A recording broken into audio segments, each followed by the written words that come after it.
जय महेश, जय श्रीवन्नारायण। मैं Amrita Bajaj, professional anchor and podcaster तथा कर्नाटक प्रदेश परिवार प्रबोधन समिति की सह संयोजिका के रूप में कार्यरत हूँ। जैसा कि आप सभी जानते हैं, कर्नाटक गोवा प्रांतीय माहेश्वरी संगठन के चुनाव 16 अगस्त को रायचूर में होने जा रहे हैं। इस बार एक खास बात यह है कि पहली बार बेलगाम गोवा संयुक्त जिला माहेश्वरी संगठन के अध्यक्ष और सचिव पद के लिए नामांकन दाखिल किया गया है। बेलगाम के लिए ये एक नया और खास अवसर है, इसलिए समाज में काफी उत्साह दिखाई दे रहा है। इसी मौके पर हमने सोचा क्यों न दोनों उम्मीदवारों से कुछ सवाल जवाब करें, ताकि हम उनके विचार, सोच और भविष्य की योजनाओं को बेहतर तरीके से समझ पाए। तो शुरू करते हैं हमारी खास बातचीत। तो आज पहले तो मैं स्वागत करती हूँ बेलगाम माहेश्वरी सभा के अध्यक्ष और सचिव पुरुषोत्तम जी भट्टर और जय जी राठी का। जय श्री कृष्ण।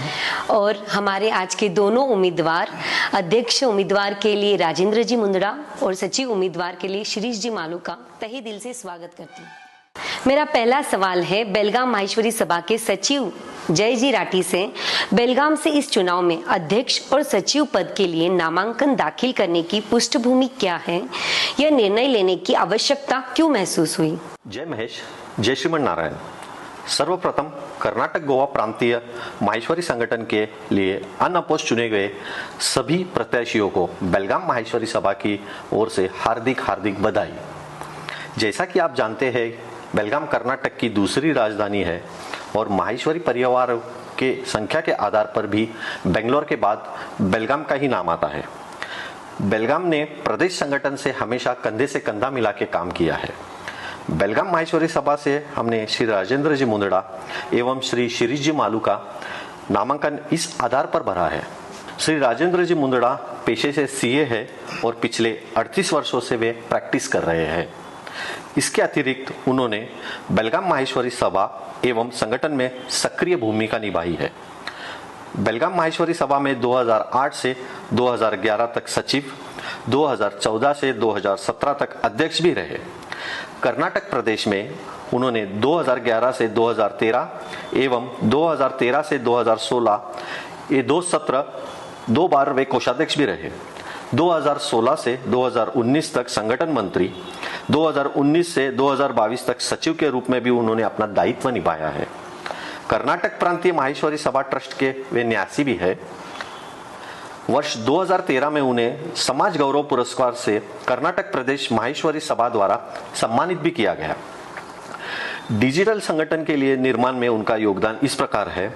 अखिल भारतीय माहेश्वरी सभा ABMM के संपर्क ऐप के वे स्टेट एडमिन थे।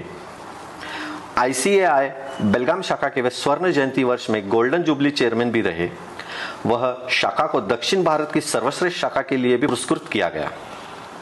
साथ ही Maheshwari blind school, professional forum, chamber of commerce, Lions Club, Hind social group जैसे अनेक संगठन से भी वे जुड़े हुए हैं। श्री शिरीष जी किशोर जी मालू, इन्होंने अपने कार्य की शुरुआत माहेश्वरी युवा संघ के अपने सामाजिक कार्य से शुरुआत की। वे माहेश्वरी युवा संघ के अध्यक्ष रह चुके हैं। वे कर्नाटक गोवा प्रदेश युवा संघ के 2 सत्र के लिए हमारे संभाग से उपाध्यक्ष रह चुके हैं। कर्नाटक गोवा प्रदेश में 2010 से 2019 लगातार 3 सत्र के लिए वे कार्यकारिणी सदस्य रहे। 2019 से 2022 तक वे मुख्य चुनाव अधिकारी, 2019 से 2022 तक कार्यकर्ता प्रशिक्षण शिविर के प्रभारी, सर्वाइकल कैंसर वैक्सीनेशन के संयोजक के रूप में भी उन्होंने अपना कार्य किया है। 2023 से 2026 तक बेलगाम माहेश्वरी सभा के वे अध्यक्ष भी रह चुके हैं। दोनों ही कार्यकर्ताओं के प्रदेश के प्रति सेवा भाव को देखते हुए बेलगाम माहेश्वरी सभा तथा जिला संगठन के एक मत से इन दोनों का चयन किया गया। धन्यवाद। अब मेरा अगला क्वेश्चन है बेलगाम माहेश्वरी सभा के अध्यक्ष पुरुषोत्तम जी भट्टर से। अध्यक्ष और सचिव दोनों महत्वपूर्ण पदों के लिए बेलगाम से ही नामांकन क्यों दाखिल किया गया? इसके पीछे क्या सोच और उद्देश्य रहा है? जय महेश, जय श्री वन्नारायण की। माहेश्वरी सभा शाहपुर बेलगाम अपने अध्यक्ष को ही सचिव का चयन करने का अधिकार देती है। इसके पीछे सोच यह है कि अध्यक्ष और सचिव का तालमेल सही रूप से रहे। तो किसी भी संस्था और कार्य सुचारू रूप से हो सकता है। इसी कारण हमने दोनों पदों के लिए नामांकन किया है। धन्यवाद। अब मेरा अगला सवाल है सचिव पद के उम्मीदवार शिरीष जी मालू से। चुनाव के बजाय आपसी सहमति से पदाधिकारियों का चयन करना अधिक उचित नहीं होता? चुनाव से बचने और समाज की एकता बनाए रखने के लिए सर्वसम्मति बनाने की बात हुई थी। अगर ऐसा प्रस्ताव था तो उस पर सहमति क्यों नहीं बन पाई? जय महेश, जैसे कि हम सब जानते हैं कि सबसे अच्छी प्रथा तो चयन की है। चयन होना चाहिए। चयन करते वक्त ये भी ध्यान रखना चाहिए कि जिस हम लोग का जो प्रदेश है उसमें सबको रिप्रेजेंट करने का मौका मिले। चयन करने से अपने आपस का मनमुटाव जो है वो नहीं होगा।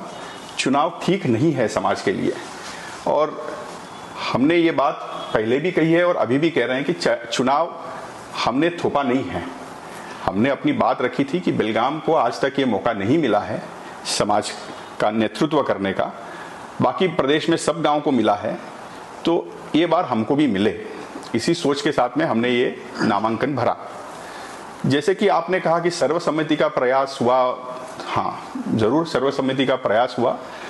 प्रदेश सभा ने एक कमिटी बनाई थी 5 मेंबर की, जिसको ये दायित्व दिया गया था कि आप वो सर्वसम्मति का प्रयास करें और चुनाव ना हो और चयन हो। बट वो कमिटी से हमें कोई प्रस्ताव नहीं मिला। उसके बाद में 7 तारीख थी जो नामांकन वापस लेने की, तो 6 तारीख को शाम को मेरे को प्रदेश सचिव श्री जगदीश जी लाहौटी का फोन आया कि एक फॉर्मूला ऐसा बन रहा है कि दोनों प्रत्याशी की चिट्ठी निकाली जाए और जो चिट्ठी आएगी वो अपना सचिव खुद चुन सकता है। तो हमने कहा कि हमारा जो नामांकन हमने भरा है वो माहेश्वरी सभा के कहने पे भरा है, तो हम चर्चा करके आपको जवाब देंगे। अगले दिन सुबह आदरणीय कमल किशोर जी तापड़िया का हमारे अध्यक्ष पुरुषोत्तम जी भट्टर को भी फोन आता है कि भाई चिट्ठी वाला फॉर्मूला ठीक है, आप चिट्ठी के हिसाब से आप गुड़ेशगुड़ आ जाइए आज ही, और चिट्ठी निकाल के हम अध्यक्ष पद का चुनाव कर लेते हैं। उसी दौरान प्रदेश अध्यक्ष श्री गोविंद जी बलदवा का एक प्रस्ताव श्री राजेंद्र जी मुंदड़ा के पास में आया। वो प्रस्ताव ये था कि अध्यक्ष पद राजेंद्र जी मुंदड़ा को दिया जाए, vice president Shri Ramesh ji boob को बनाया जाए और उनको सीनियर वीपी का दर्जा दिया जाए, और श्री वेंकटेश जी गिलड़ा को सचिव पद दिया जाए और श्री जी मालू अपना नामांकन वापस ले ले। हमने काफी चर्चा की और हमको लगा कि ये दूसरा फार्मूला सबसे बेहतर फार्मूला है, क्योंकि उसमें सबको साथ में लेके चलने की बात चल रही थी। तो मैंने तत्काल कहा कि मैं अपना नामांकन वापस ले लूंगा और आप तीनों आगे बढ़िए, इससे अच्छा रहेगा। हमको लगा कि चिट्ठी वाला जो फार्मूला है, जो हमारी प्रदेश की 151 कार्यकारिणी और कार्य समिति मेंबर्स हैं जो हर गांव से आते हैं, वो इसी के लिए आते हैं कि वो वहां पे कुछ कार्य कर सके। तो उनको एक अधिकार होना चाहिए कि वो प्रदेश का अध्यक्ष किसको बनाए, क्या करे। मेरा तो ये भी मानना है कि ये बार उन्होंने लोकल सभा और सेक्रेटरी को भी जोड़ा है, तो अब ये कार्यकारिणी ऑलमोस्ट 230-35 लोगों की हो रही है। तो वो 235 लोग मिलके चयन करें, वो सबसे बेटर है चिट्ठी के बजाय। और उसमें तो तीनों लोगों को साथ में लेके चलने की बात चल रही थी कि गुलबर्गा को भी मिल जाता रिप्रेजेंटेशन, रायचूर को भी मिल जाता, बेलगाम को भी मिल जाता। तो ये सबसे अच्छा फार्मूला था, लेकिन उस फार्मूला पे बात सहमति नहीं बन पाई। और ये कहना कि चुनाव जो आज हो रहे हैं वो बेलगाम सभा की वजह से हो रहे हैं, ये गलत है। हमने पूरा प्रयास किया कि आपसी सहमति से चयन हो। धन्यवाद, आप अपनी सोच स्पष्ट तरीके से हमें बताई। अब मेरा अगला सवाल है अध्यक्ष पद के उम्मीदवार राजेंद्र जी मुंदड़ा से। अब हम चुनाव के बाद की योजना की बात करेंगे। अगर आप निर्वाचित होते हैं तो पूरे कर्नाटक गोवा प्रांतीय माहेश्वरी संगठन को साथ लेकर चलने की आपकी क्या कार्य योजना है और आपकी पहली 3 प्राथमिकताएं क्या होगी?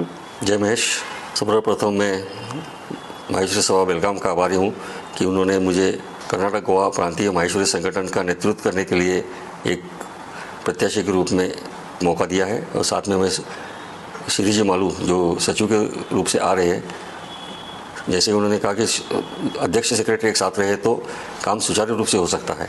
आज भी कर्नाटक प्रदेश में कई संस्थाएं, कई गांव संगठन से जुड़े नहीं है। मेरी ये प्राथमिकता रहेगी कि जो गांव नहीं जुड़े हैं उनको पहले जोड़ना है और पूरे प्रदेश को एक करना है। इसीलिए मैं अभी से ही प्रयास चालू कर दिया है। और दूसरी बात जो है, हम दूसरी सेवा जो हम करना चाहते हैं वो है महिला, युवा और समाज के जो गर्जू है या जो ज़रूरतमंद लोग हैं उनके लिए सर्व पहले काम करना है। और विविध कार्यशालाएँ या विविध समाज उपयोगी कार्यक्रम हम लाना चाहते हैं। इसकी रूपरेखा जैसे ही गठन होगा हम जरूर करेंगे और आपको प्रस्तुत करेंगे। साथ में एक भावना थी, जैसे बेलगाम सभा ने यह सोचा कि आज तक बेलगाम सभा को या बेलगाम ज़िले को नेतृत्व करने का मौका नहीं मिला है, तो इसी कारण उन्होंने पहले तो मैंने ना कही थी, सबको पता है, लेकिन बाद में माहेश्वरी सभा बेलगाम का प्रस्ताव आया और उन्होंने कहा कि आपको कार्य करना ही है। मैं ना नहीं कह पाया और मैंने ये जिम्मेदारी लेने का निर्णय लिया। और आपके सभी के साथ से मुझे यह विश्वास है कि एक मौका देने से ये कार्य मैं पूरे सुचारू रूप से करूँगा। और हमारी कार्यशैली आपको पता है, आपने अनुभव भी किया है, हम काम कैसा किया है, कैसा करते हैं, तो एक मौका हमको देना जरूरी है। बहुत ही उत्तम कार्य योजना है, लेकिन अगर चुनाव का परिणाम आपके पक्ष में न आता हो तो क्या आप निर्वाचित नेतृत्व के साथ मिलकर संगठन की एकता को प्राथमिकता देंगे और चुनाव के कारण समाज के रिश्तों में कटुता न आए, इसके लिए आपका क्या प्रयास रहेगा? आपका यह प्रश्न बहुत ही उचित है। चुनाव के नतीजे आते रहेंगे, जाते रहेंगे, लेकिन प्रदेश की एकता और अखंडता बनी रहनी चाहिए। यही सोच के साथ हम आगे जा रहे हैं और जो भी निर्णय आप प्रदेश के जो मतदाता है देंगे, मुझे स्वीकार रहेगा। और जो भी हम आए, हम कार्य अच्छा करेंगे, आपका सहयोग उसके लिए मिलना ज़रूरी है। और आप कार्यशैली को आपने तो पूरा देखा है, जब मैं सचिव था या संगठन मंत्री था उस टाइम में जो हमने काम किया है। मैं काम पे विश्वास रखता हूँ, मैं कोई नेता नहीं हूँ, एक कार्यकर्ता हूँ और उसी भाव से मैं कार्य भी अभी तक किया है। इसी मुद्दे को हमने ध्यान में रखते हुए 7 अगस्त तक जो विड्रॉल की डेट थी, उस दिन तक हमने कोई प्रचार प्रसार नहीं किया है। आज भी देखते हैं हमारे कहीं पे भी व्हाट्सएप पे और प्रचार के लिए कहीं पे भी संदेश हम नहीं भेज रहे। हम प्रत्यक्ष मतदाताओं को मिलके हमारा पक्ष रख रहे हैं। इसके पीछे की भावना यही थी कि हम समाज को बांटना नहीं चाहते हैं। अगर व्यक्ति विशेष या आरोप प्रत्यारोप की अगर राजनीति हम करेंगे तो मुझे पता है कि इससे समाज बटेगा और ये मैं बांटना नहीं चाहता हूँ। जैसे कि आपने बताया कि नतीजे हमारे हिसाब से नहीं आते हैं, तो इसमें कोई गलत नहीं है। हम हमारे विचार समाज के सामने रख रहे हैं कि भाई जो रिप्रेजेंटेशन होना चाहिए वो समाज में हर गांव को मिलना चाहिए और कार्यकर्ता को मिलना चाहिए। और अगर समाज का हमारा समाज में हमारे विपरीत परिणाम भी आता है या हम नहीं आते हैं, संगठन हमारे वजह से नहीं है, संगठन के वजह से हम लोग हैं। तो हम संगठन में काम करते रहेंगे और कंस्ट्रक्टिव काम करते रहेंगे। हमारा कोई डिस्ट्रक्टिव आज तक हमने कभी काम किया नहीं है, तो कंस्ट्रक्टिव काम करते रहेंगे। ठीक है, ये बार मौका नहीं मिला, ठीक है, कोई उसमें कोई मायूस होने वाली या संगठन से अलग होने वाली कोई बात हमारी तरफ से तो नहीं होगी, ना ही माहेश्वरी सभा शाहपुर की ओर से भी होगी। अब एक सवाल आपके पिछले कार्यकाल से जुड़ा हुआ है। कुछ चर्चाएं ऐसी सुनने में आ रही हैं कि आपके सचिव के कार्यकाल के दौरान मंत्रालय की बैठक में संगठन के गठन का निर्णय लिया गया था, लेकिन उसके बाद संगठन के गठन की दिशा में जरूरी कदम नहीं उठाया गया। इस बारे में वास्तविक तथ्य क्या है? कर्नाटक गोवा प्रदेश माहेश्वरी सभा का 11वां सत्र था, उस दौरान मैं सचिव था और सभी को ज्ञात है कि उस दौरान जो घटनाएं घटी और उस दौरान जो संगठन करने का निर्णय लिया गया वो अखिल भारतीय माहेश्वरी महासभा के निर्देशानुसार लिया गया था। मंत्रालय में बैठक के पहले स्थितियां अलग थी, संगठन का निर्माण करना अनिवार्य हो गया था, लेकिन मंत्रालय बैठक जैसे ही हुई वहाँ पे पूरा जो विषय थे उसको पूर्ण विराम दिया गया था। आगे हम कार्य करेंगे ऐसा ही निर्णय हुआ था, लेकिन उसके बाद महासभा के निर्देशानुसार संगठन को मान्यता दी गई और उसके बाद संगठन बन गया। संगठन बनने के बाद आते बाद में हर एक गांव उससे जुड़ता गया और आज हम संगठन के ही माध्यम से चुनाव प्रक्रिया कर रहे हैं। सभा संगठन दो अलग संस्थाएं बन गई थी, लेकिन उसमें सदस्य तो एक ही थे। तो मेरा यह मानना है कि आपसी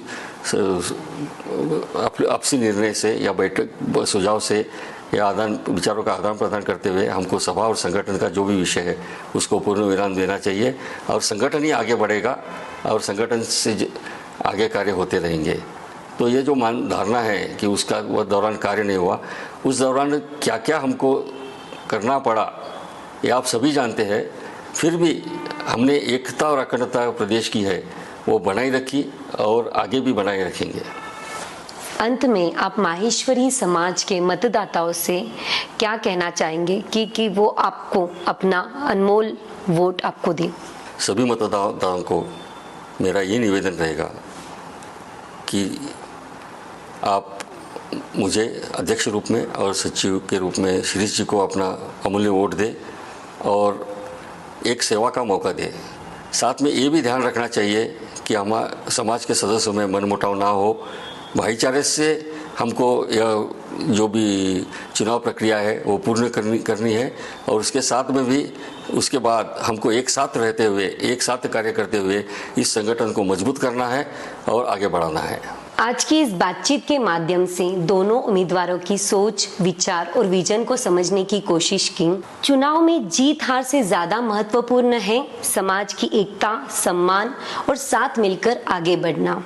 16 अगस्त को सभी मतदाता सोच समझकर अपने मत का प्रयोग करें और जो भी नेतृत्व चुना जाए वह समाज को नई दिशा दे। इसी शुभकामना के साथ मैं अमृता बजाज आपसे विदा लेती हूँ। जय महेश, जय श्रीमन नारायण। जय महेश।